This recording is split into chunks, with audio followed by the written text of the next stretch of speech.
This one is called the Goblin. Peter Parker called and said he wants his nemesis back. The Goblin L is a Marshall Noble design. Rose gold on this one, 14C, 28N steel. Rose gold aluminum. That's a lot of rose gold going on there. With amphibian-inspired geometric texture. Okay, that absolutely sounds interesting. Let's see what that's all about. All right, so we got the same goodies here, paperwork, all that good stuff. Oh man, rose gold it is. And it's crazy and funny how they call rose gold one thing for the blade and rose gold something else for the handle, and they're like two different colors. I mean, I'm not colorblind. They are two different colors. This is more like a pink on the aluminum, which looks really nice. You know, my wife is going to want to snatch this one for her own collection here. The moment she sees it, she likes to kind of creep into my office here, if you would, and she's like, okay, where are the new knives at? Oh, I like this one. Oh, I like that one. And then next thing you know, they're gone. She takes them. But this is very nice. It reminds me a little bit of a style of aftermarket scales that you see a lot on the aftermarket, if you would. In this case, it reminds me a lot of the Lex custom scales that I did on the MSI and also on the Stitch, right? You can see a little bit of a resemblance there. I mean, the way they pull this off, obviously, it's a bunch of like rectangles that more or less meet in the middle. It's not a straight line, kind of gives you some nice texture to it and things like that. So that's kind of what it reminds me of. That's what comes to mind right away. By the way, Lex Custom Scales, check them out. As far as aftermarket scales go, these are titanium. Got plain tie, got different colors to choose from and things like that.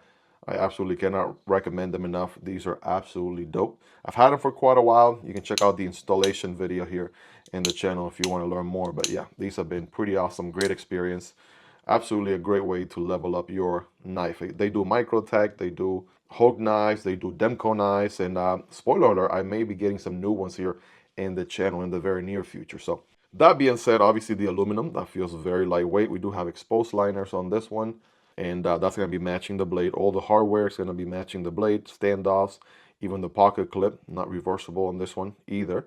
It's also going to be a liner lock. So let's check out the blade here. If you're ready, I'm ready. Got quite the opening window. I mean, we got a window to the sole here. So nice wide opening hole. You can get out of here, here, there, anywhere. And bam, there is the blade. Talk about a sheep's foot warning sort of blend. That's looking pretty dope there. Flat grind for sure. We're doing 14C, 28N on this one as compared to Nitro V on those other two we just looked at. So that's something to keep in mind. Got the Marshall Noble design little logo there and his name also down here. Tenable knives and concept knives typically have a little bit of billboarding going on. Also, even the model name is printed on the knife along with the steel, along with the Tenable logo. But they're printed very small, so not too bad. In a way, we've kind of gotten used to it, if you ask me, at least me personally. I'm gonna set it down for a quick second so you guys can take a look at it. Some of you guys like to pause the video, take some screenshots and things like that. You're more than welcome to. I mean, I think it goes without saying, this is a very interesting, unique design. So there we go. On the drop, hold on a second. A little bit of a shaker, but obviously on ball bearings. Right, if you shake it closed, that's very satisfying. We have the opening hole here, which you could use your thumb for. You can do thumb deployment. Just got to make sure you clear this little beaky unicorn looking front flipper, right, on the way open, right? You don't want your index finger to get in the way there and stop the opening of the blade. I just noticed that, opening it a couple times. Reverse flick is absolute money. Money! That absolutely is a no-brainer. You can get at it pretty much anywhere, right? At the top of the hole here, middle, bottom section, anywhere, you're good to go. And as far as the front flipper, oh yeah, that's pretty solid too. Not too stiff, not too weak. Perfect, good jimping. It doesn't wrap around, which would have been ideal in my book, but it's still definitely very functional without any issues. I think the only way, or the one time it would make a difference, is on the reach around here, but still able to pull it off. Side of the index finger, that is nice and snappy as well. Check that out. As far as deployment goes, yeah, we absolutely got it dialed in. D10 is pretty good. Like I said earlier, tuned somewhere in the middle. That's a good sign.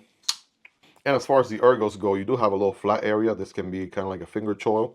I want to say the handle kind of leads you into forward choking by default. If you try to use the little cutout here for the liner, you can still pull off a good hammer grip. Pinky is going to be like halfway in, halfway out sort of situation. And that kind of has to do with how they did the handle, or the designer. did the handle here. It's interesting, right? It doesn't have like a normal rectangular little back. Got this nice, interesting cutout here, which is, again, an interesting design choice. It's nice and contoured all around, so it is comfortable through and through. No issues there whatsoever. But yeah, you definitely by default, you want a forward choke. That's just what you want to do with this knife. And that just feels right at home. The curvature on the blade there feels good. Anywhere you put your thumb. The jimping is way back here, and I want to say it's mostly for the front flipper functionality. Would have been nice to have a little bit, a couple rows worth of jimping here in the front. That would have been good. Lots of companies are doing that nowadays. Kaiser, Vosteed.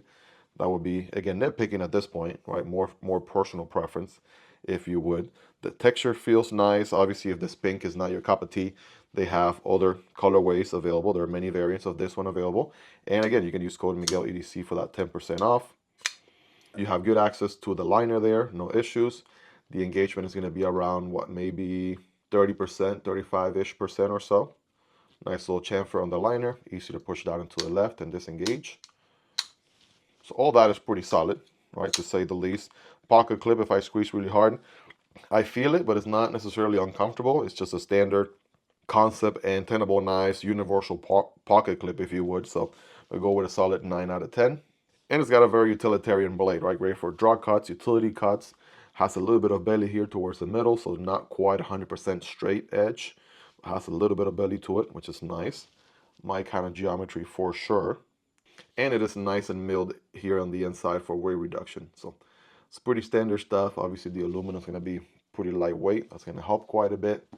We're looking at a, what do we have here? About not quite a 7 3/4, more like close to 7.5 inches or so. Should be very close to that Bison. We're going to do a size comparison in a moment.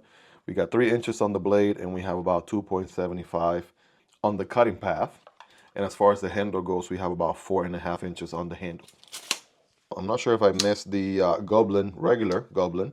This is the L. I'm assuming the large Goblin. If there was ever a regular size Goblin, let me know in the comments. I never got a chance to check that one out. But definitely loving what they did here with the handle scales and whatnot. Loving the design. Trying something different.